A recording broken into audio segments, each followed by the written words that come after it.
Setiap orang pasti senang mendalami ilmu ketuhanan, tetapi tidak semua orang yang sanggup mendalami ilmu energi kesehatan, kesadaran spiritual yang boleh menyehatkan jiwa raganya, yang boleh menerangi hati dan akal pikirannya, yang boleh menerangi kehidupannya. Setiap orang juga menginginkan datangnya hidayah Allah, tetapi tidak semua orang yang sanggup mengikuti datangnya jalannya hidayah Allah.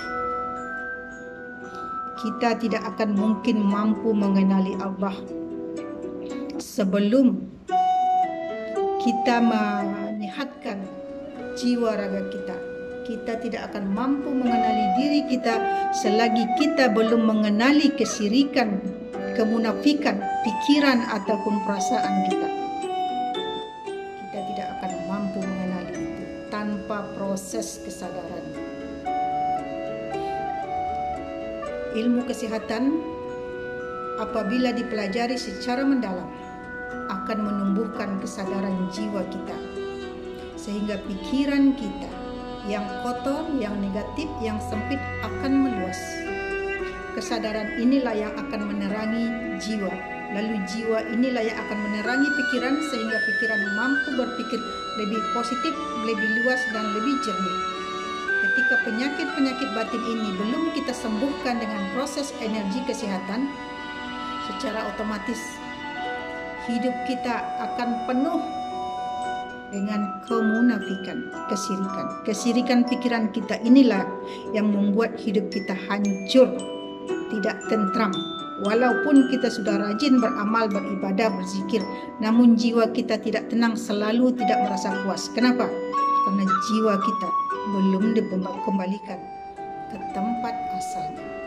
Jiwa kita yang kotor belum dileburkan, belum disucikan, belum ditaubatkan dengan kaedah yang tepat. So, sampai bila nak menunggu datangnya hidayah? Selagi Anda tidak menempuh jalannya datangnya hidayah, selagi itu hidayah tidak akan sampai. Hidayah tertinggi adalah bertemu dengan Allah itu sendiri. Allah itu sendiri itulah diri sejati Anda, diri Anda yang murni, yang sifatnya sifat fitrah ataupun yang mengamalkan sifat-sifat kemuliaan Tuhan. Ketika sifat di diri kita masih penuh dengan sifat kemunafikan, secara otomatis kita adalah diri yang palsu, sama frekuensinya dengan hewan, cuma wajahnya manusia. So, untuk mengenali diri, belajarlah ilmu kesehatan terlebih dahulu. Tanpa belajar ilmu kesehatan, pasti Anda keliru, pasti tauhid Anda akan sungsang ataupun tidak murni. Dengan belajar olah energi, mengenali energi lapisan-lapisan diri secara mendalam, lalu Anda mengolahnya, malah memanfaatkannya untuk menolong orang, menolong diri sendiri, menolong keluarga. Di situ akan terbongkar rahasia kebesaran ilahi. Di situ akan terbongkar mutiara ilmu kehidupan yang akan membangkitkan kesadaran jiwa Anda dan yang akan menundukkan ego Anda.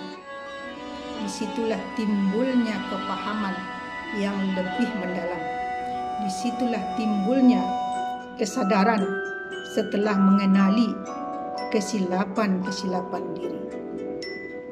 Kita tidak akan mengenal Allah sebelum kita bersungguh-sungguh menemukan guru yang boleh membimbing kita, mempertemukan kita dengan Allah. Guru-guru yang seperti itu sangat jarang di media sosial, karena guru-guru seperti itu selalu, guru-guru spiritual selalu dibenci orang, dijauhi oleh orang. Ketika orang-orang itu sakit, baru mereka akan mendatangi guru-guru spiritual. Selagi dia belum sakit parah, dia tidak akan mendatangi guru-guru spiritual.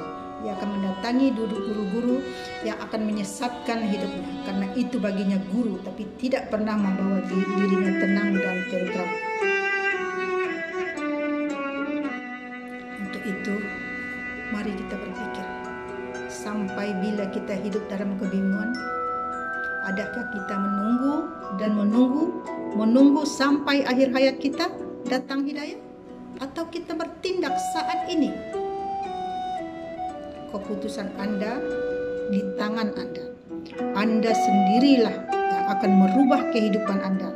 Tidak ada siapa yang bisa merubah kehidupan Anda tanpa Anda sendiri yang berani bertindak melakukan perubahan dengan bimbingan, dengan jalan ilmu yang tepat.